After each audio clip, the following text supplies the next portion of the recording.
Thanks very much, Rachel, and afternoon, everyone.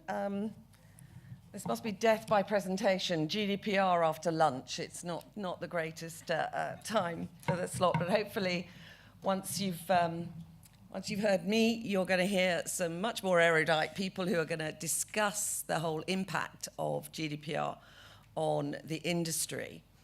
5 ways to save your business. Does business need saving from GDPR? Well, it is an evolution rather than a revolution in a lot of ways. There's an awful lot in GDPR, the General Data Protection Regulation, that is familiar from current regulation. It's not completely new, but there are some pinch points, and I just, potentially will get into some of those. And in essence, this is the biggest change in data protection regulation in 20 years. It's playing catch up. The law is playing catch up with the technology that now exists that didn't exist when the directive that the current law is based on was written. So we're talking 1997, so that was a long time ago in technology terms. So what's the current position? Well, if you thought you were going to get off the hook of GDPR because of Brexit, you're not. There was a little bit of a phony war last summer when we thought maybe GDPR would not be implemented, but the government confirmed at the end of October that absolutely we are going to get GDPR, and we're going to get it on the 25th of May next year. So that's not a very long time from now. It applies to all organizations processing data, and that's both if you are a controller of data or you are a processor on behalf of another controller. It's big, complex. There are 99 articles and 173 recitals, which are the explanatory paragraphs. And it's a regulation, not a directive, which means that it will be broadly the same in every European country. Although I say sort of, because there are over 50 different areas where there will be a difference country to country. And we've just heard from the government that they're going to issue their data protection bill it might even be tomorrow, it's very soon, and that bill will give us some idea of how the UK government's going to cover off those very specific areas where they have the choice rather than it being dictated by the regulation. In terms of what happens once we actually Brexit, well, obviously GDPR will be part of the Great Repeal. It will then presumably go back into law pretty much as is. They may take the opportunity to review it to a degree, but my view is we will have something that looks very much like GDPR as our future legislation, because the requirement for data to flow freely to and from Europe is absolute. In fact, it's one of the pieces of paper that the Brexit negotiators have already put on the table in Brussels to say, actually, it's so important. We need to get this sorted early. We need to know that post-Brexit, we're still going to be able to transfer data backwards and forwards freely. So what are my 5 suggestions, if you like, to help deal with GDPR? Well, my first one is to try and separate the fact from the fiction. There are a lot of myths out there about what GDPR is going to do, what it's going to mean for organizations. And in fact, the Information Commissioner's Office, who is the regulator of this area, they have already started blogging. They've started putting blogs out saying, no, there are some big misconceptions out there and we want to put the record straight. One of the biggest misconceptions is that GDPR will lead to huge fines. Well, certainly the ability to fine is the size of the fines. Potentially, instead of up to £500,000, we're now talking up to 20 million euros. So very much enhanced.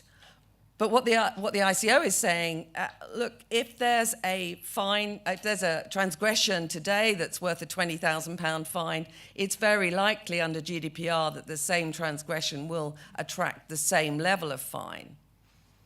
And another myth is that the ICO will retain those fines. They won't. They will go to the Treasury, as they currently do. There's also a lot of talk about consent being the only game in town when it comes to lawful processing, and that's also not the case. There are definitely other lawful bases you can rely on for processing data, one of which is the famous balance of interest, where you have a legitimate interest to process the data, so long as that interest is not overridden by the interests of the individual. I would say this has sort of generated a bit of an industry, and there's quite a lot of snake oil out there. There's quite a lot of bad advice, people with solutions that they say will solve your GDPR problems. Most of them won't. So you need to be very careful about separating good advice from bad advice at this stage. And one thing that we do have as an issue is that we don't yet have any real detailed guidance from the ICO as to how they're going to interpret GDPR. The key areas of consent and legitimate interest, we are probably not going to see advice until at least the end of the year, so not really very helpful there. My second suggestion is that you get ready to account for processing. One of the big new principles in GDPR is accountability. So what are you going to do with the data? What basis are you going to rely on to process it? And can you actually provide evidence? Nearly half of the articles require you to be able to provide evidence. If you get my consent under GDPR, you will have to be able to evidence that. Should I challenge it, or should the regulator challenge it? So there's quite a lot of impact there on systems and the kind of back end, if you like, requirement to have those records fully in place. I know that you've already heard a lot today, this morning, about transparency. And transparency is another of the new principles in GDPR. So the requirement to tell me what data you're collecting, what you plan to do with it, who you plan to share it with, and even how long you plan to process that information, or how you're going to make the decision as to how long you're going to process that information. So there's something like 13 different pieces of information that you're going to have to tell people when you collect their data. So that's a significant uptick, if you like, on the current requirement, which is fairly laid back in terms of giving people a privacy policy, not really identifying exactly what processes are going to be put in place. So that accountability and transparency, those two things are the biggest when it comes to GDPR new principles. My next tip is to keep a watch on e-privacy. So you may have thought, if you get your head around GDPR, you'll be fine next year. There's nothing else to worry about. Well, I'm afraid there is something else to worry about, and that is the revision to the e-privacy directive. Now, that e-privacy directive covers, as well as communications via electronic channels, and it will be extended to cover lots of electronic channels that are not covered now. But it also covers the consent required for cookies and for tracking. So the situation with the e-privacy directive, regulation as it's going to be, is that it's in committee stage, it's being discussed in Europe. So all we have at the moment is a draft text of what that's going to look like. And from a cookie point of view, there is a suggestion, or the text suggests that instead of organizations collecting an implied consent for cookies on their sites, that the cookie consent will be obtained when you download your browser, and that the kind of cookies that are going to potentially be used are listed out, and individuals will have to actively agree to use of those cookies. So, big change there. Not sure whether the browser manufacturers are very happy with that, although it does give them quite a lot of power in some ways. But that is a big change from a point of view of the online world and digital. So clear water, sort of, with GDPR, but definitely very muddy water with e-privacy. And the regulators were very happy to say, oh yes, we'll get this one through by May next year, and they can come in at the same time. Well, I don't think there's a hope in hell of that happening, because there's been so much debate on the e-privacy side. So finally, what else can organizations do? Well, prepare and plan, look at an impact assessment. So what do you need to do differently? Or what will your clients be asking you to do differently as a result of GDPR? You're going to look for where contractual, technical, and organizational changes need to be made. And remember that requirement for accountability, the requirement to be able to say, yes, we've taken the individual's rights into account in the processing that we plan to do. And it really is just do it. We can whinge all we like about having no guidance and not having a firm view of what e-privacy is going to deliver, but we really do have to start developing and moving forward now, because it's really not very long until 25th of May dawns. Someone said, well, there won't be a huge fine on the 26th of May because it's a Saturday. And there probably won't be one on the Monday, because it's probably going to be a bank holiday Monday as well. But I think the regulators are going to be looking for some evidence that organizations have taken steps, at least, towards compliance, even if that is not achieved completely by the 25th of May. Okay, thank you very much.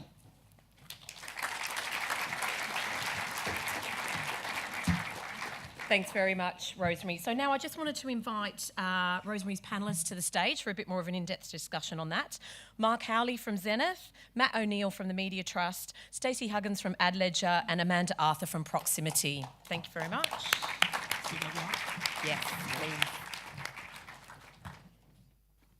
Well, thank you very much for joining me, everyone. I have a few questions to fire at you. So I'm going to start by asking whether you feel that in the absence of guidance to interpret the legislation, do you believe that there's a lot of confusion about how companies should comply? Are you getting that from your clients and your organizations? And what do you think that the best practice that you need to adopt looks like? So is it clear what that looks like?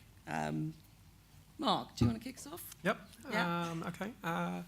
So I think there's probably two pools of clients. So I think if you've got financial clients, they've probably already got committees up and working and someone in charge of it. And most FTSE 100 companies, I think, are aware of it and on it. So I think amongst your client base, the clients you probably most have to think about and protect are people outside that. Where they might simply not have data departments of any scale and size.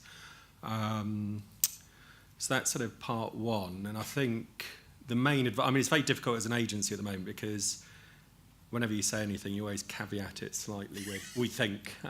Please go and get your own legal advice. Rather than we know, yeah. So, but I think the best advice you can give at the moment, my understanding of it anyway, is that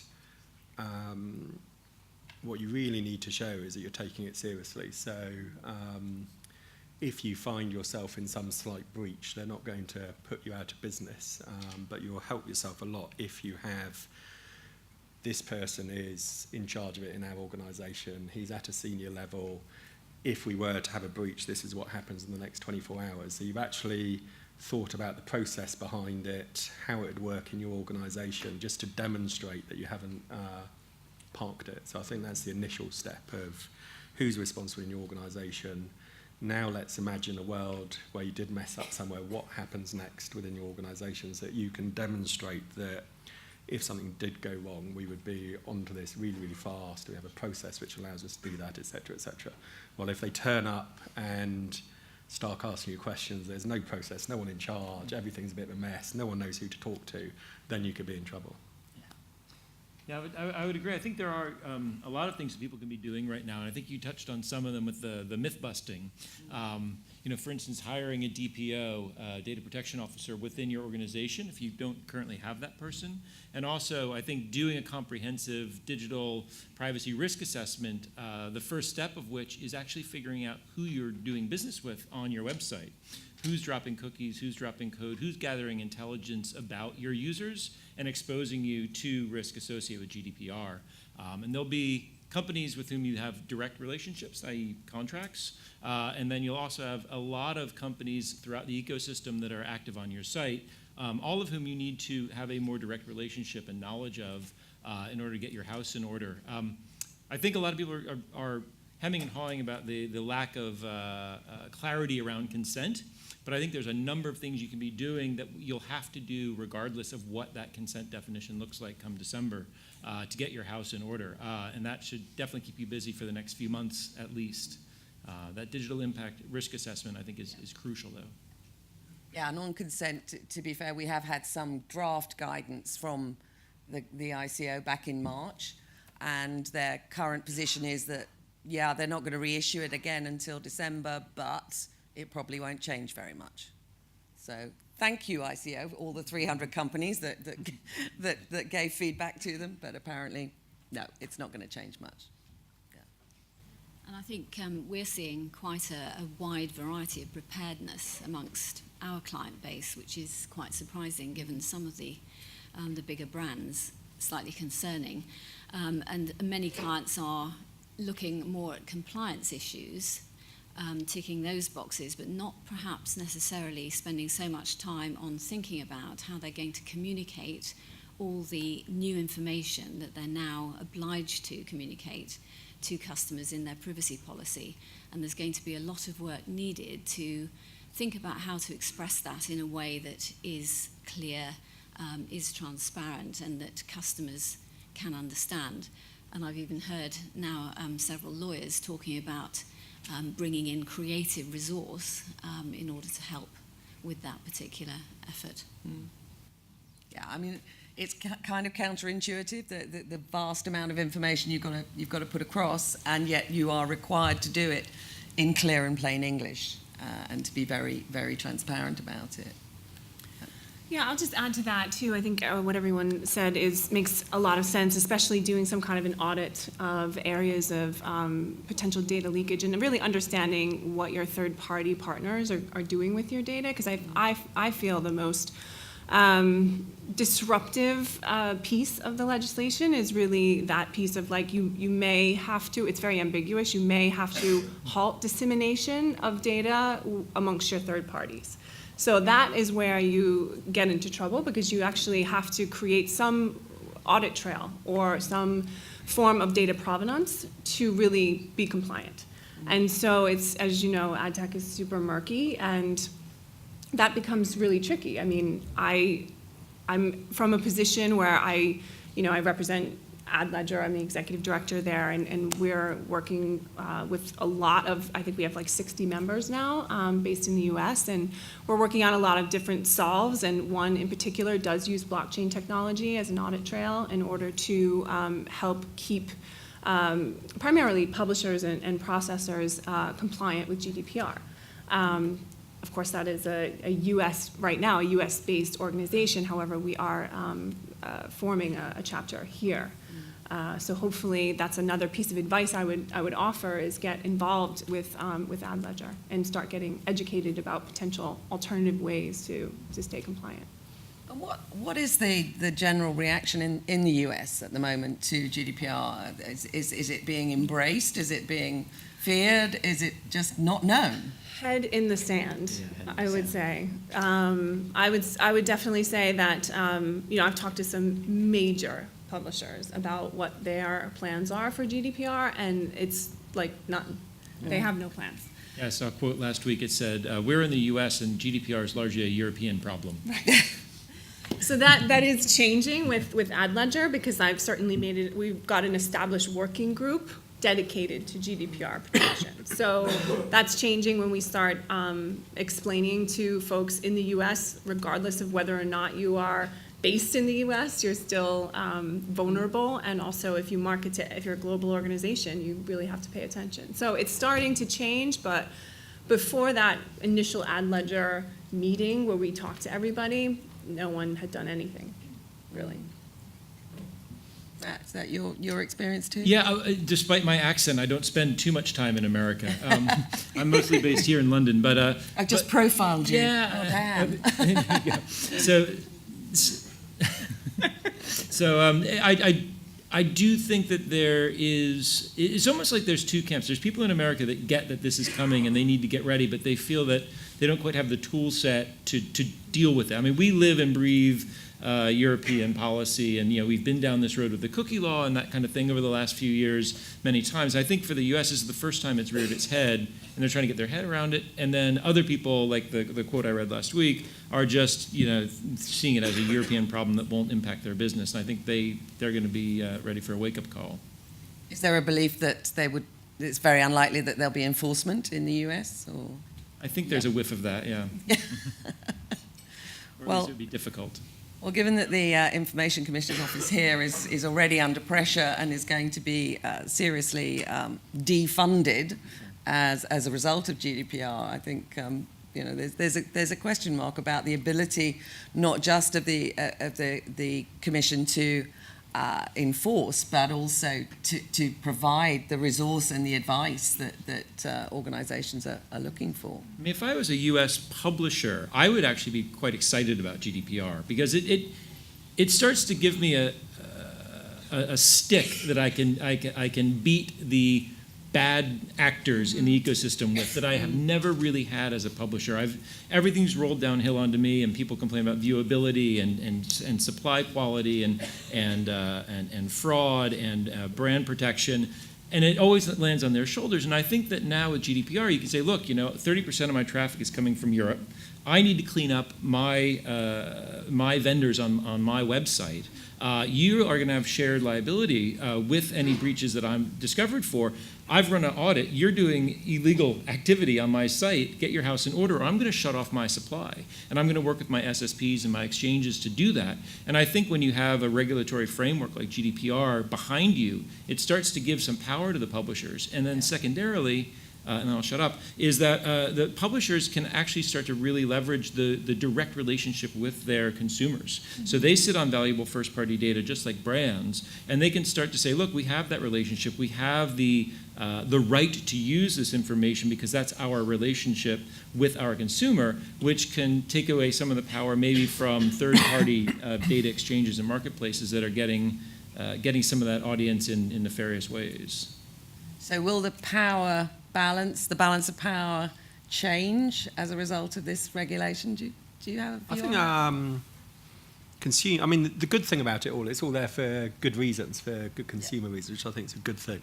And one thing that I think publishers and client organisations need to think about, and I don't know if this is the right analogy, but the opting in rather than opting out is completely different things. If I take organ donation in some European countries like France, Belgium, Switzerland, I think you have to opt out. So the default is opt in, and they have something like 99.5% organ donors. If you take the UK or Germany, where you have to opt in, that figure is like 15%. I think it's 17% in the UK, 12% in Germany.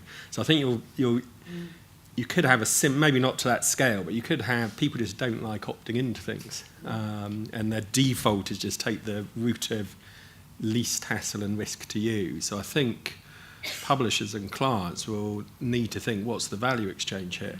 Because if I want you to opt in, what's in it for you? Because otherwise you'll just tick can't be bothered box. And I think that's quite an interesting way of thinking of it, that as a consumer, your first-party data is worth something. And what benefit is that organisation going to demonstrate to you as an individual that if you allow me to hold your data and use your data wisely, I can give you X, Y, and Z benefit, and then you'll get people opting in. If it's just, please tick all these boxes, I think people just default can't be bothered. I think to your point there, I think it'll actually be an opportunity for publishers, because if they do give the opportunity to say, this is what I'm going to do with your data, and it seems like it's something that's not horrible to that consumer, then they would feel better about giving their data over. I think there's a lot of misunderstanding about what happens to their data, how it gets traded and sold, and I think if they have a better understanding of how it's used, it might become less of a problem, so publishers' data will become more valuable. I also really believe this is a great opportunity for what you were speaking about in terms of the overall supply chain and seeing where the balance of power rests, and also the economic value sits very much in the middle, because the ad tech supply chain was built around middlemen who are based on their own profitability. And right now we're seeing it's at the expense of the publishers and the advertisers on either side. So this is a good opportunity for publishers especially to start taking control and ownership of their data, especially understanding what's done with it once it goes out there into the world. And I can speak about this a little bit later, but there's specific ways that blockchain can be very helpful, and there's lots of myths around what blockchain is, how is it or is it not ready for ad tech in terms of the latency problems, but most people who are saying those things about blockchain, I can say this with a lot of confidence, is that they are not as informed, and they don't have the breadth and depth of knowledge about the technology, where it is, where it's headed, the ways that we can fix latency issues now. I think they're just not understanding what it encompasses. So I think that's why it's important to start to be educated about it. And if the industry doesn't get it, how on earth is a consumer going to get it? Well, it doesn't have anything to do with the consumer. It doesn't. It's really more, this is totally a B2B, or it's really an audit trail. That proof that you spoke of, blockchain serves as a public ledger, as an audit trail. It's proof of an activity that an individual. No, it's proof of, so if you say, the right to be forgotten. So let's say a user says that they want to be forgotten. So it's, the publisher has to take that information, and at which point they have to somehow, automatically release that information from their own databases, and then halt the use of the data from their third party. So at which point the user can, using cryptographic keys, assign and revoke access to their cryptographic keys. So, it means a change in protocol. It means that when I'm going to give a piece of data to a third party, I'm going to digitally sign the immutable fact that happened, and that a cryptographic key was issued over to that specific third party. That will be housed in a ledger that can be accessed by any government entity to prove that they have been compliant. And through a series of webhook events, you can actually have that third party be notified of this consumer's wish to be forgotten. And if they don't comply, then that's on them. But the publisher has a way to prove and track that they did in fact comply, because they're using cryptographic keys in order to handle their data management, and they're signing the fact that something happened to a ledger. So, it's a baby step along the way, but it's absolutely, if people are willing to change their protocol, it's a solve that can be ready in 6 months. But is there no requirement to communicate to customers how that is actually going on in the background, do you think? Sure. I'm not sure if that's part of the legislation in terms of overall communication with the consumer. But sure, I think that even the notion that they are changing their protocol in order to comply and be transparent and write information to a distributed ledger is in and of itself an act of compliance, as you were mentioning earlier. So one thing I've not been clear about, and I don't want to get too derailed on the blockchain Right. stuff, but I'm super curious to your clarification on this. So it seems to me like the immutability of a blockchain is at odds with the right to be forgotten. So the actual data is not written to That's the what blockchain. I want to be clear about. That, Right. that is That's what I the want to piece. clarify. So Yeah. in this instance, they would be, everything is encrypted, everything. And this is not just, this is military grade encryption. So it is encrypted, and also in the cases of, large databases, they use pointers. So, the pointers are hashed to a blockchain, and you can access it where it is housed, like within the publisher's database or their DMP, for instance. But no, it is not The data putting itself, right. It's right. not putting PII onto a blockchain. Got it. Thank you. And Mark, just you mentioned earlier that some clients are engaged, some are not. Do you think this is a board issue, that the board doesn't get it, or is it? No, I It's too think inconvenient. my experience, because obviously as an agency, we'll get involved when they start getting into programmatic and retargeting and all the rest of it. I just think it hasn't necessarily touched us. So I get the feeling a lot of clients, yes, they are looking at it, but it's probably sat within their, for want of a better word, data department, and probably hasn't quite hit marketing yet. And at some point it'll hit marketing, and then it'll hit agencies. And then, one thing that I think there's positives and negatives. I think positives, a lot, like you say, it might tidy up the sort of SSP side and DSPs, and I agree that premium publishers will probably look back with hindsight and say that was a great thing. The downside from a client side, the proportion of your customers that you can now retarget to cross-sell might dramatically shrink, and therefore your marketing clients and agencies might be under huge short to medium term pressure because results look like they're going south. Right. Because most of hyper targeted marketing is far more effective than other marketing. So retargeting works better than the first time. And, so a lot of your better results on your marketing plan might disappear or be amongst a much smaller pool of people to start with. So there's got to be some very clever copywriting, I think, I think and so. those benefits have to be sold. Yes, and I think that's where the marketing teams aren't necessarily cognizant of how much work that's going to be, given that we are 9 months away. And it's going to have to start with decisions around the privacy policy before the marketing people can get involved. So, if you wind back from that, we need to start activating that activity now. I think people shouldn't underestimate the task. I mean, my view, in a lot of very large organisation, their own data is some sort of Frankenstein mess because they've got to that size by buying someone, merging with someone. There's different data platforms. France do something different to the UK. So actually, it's not as simple as whenever you're trying to work with clients on their first party data, whether it's from to put it into DMPs and all the rest of it, you normally find absolute carnage on that side of the wall. So I think it'll be very difficult for them to know on whatever date it is, May the 18th, that we're fine and we're going to be 100% compliant, because I just don't think they'll be in that position. Hence, back to my opening comment, the best you can do is say, at least we're taking it very seriously. We've got someone on the board who's responsible. This is what he's doing. This is what he's put in place if we do have a breach to escalate it, et cetera, because I think it's naive to think everyone has their data house in order. Yeah, and I would definitely concur that doing an impact assessment and looking at where that data is going, what data you've got, where it's going, because you cannot control, you cannot protect data if you don't know where it is. It's a really basic kind of point there.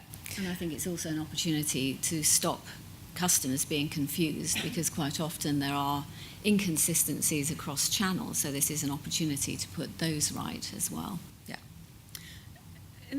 you know, speaking of being confused, what about, I'm just curious, this is actually a question that I don't know the answer to, is what about the organizations who are data processors or they build identity graphs? And that's their entire business. Like, what happens to those folks? Are they completely out of business? If like, or are they just very vulnerable to a lot of these sanctions? I think they'd be vulnerable, and I think they will be looking to possibly justify that under the lawful basis of legitimate interest rather than under the basis of consent, and that's going to be tough. Yeah, that is going to be tough. Those are the folks that I feel like where this whole idea of there being some kind of a data chain of custody that becomes incredibly important for them, because they are so vulnerable. If there is a consumer who actually opts out and says, you know, forget me, then the issue also around universal ID becomes really tricky as well. Right, because in what instance are you forgetting that person? In what spelling of their name? I was just going to say, like, that's where you get into your e-privacy muddy river. Right? If I was running a device graph or identity graph company right now, I would definitely have an e-privacy and GDPR war room to like figure out how is this impacting my business. Definitely. Well, that's all we have time for. Thank you very much, panelists, and thank you for listening. Thanks.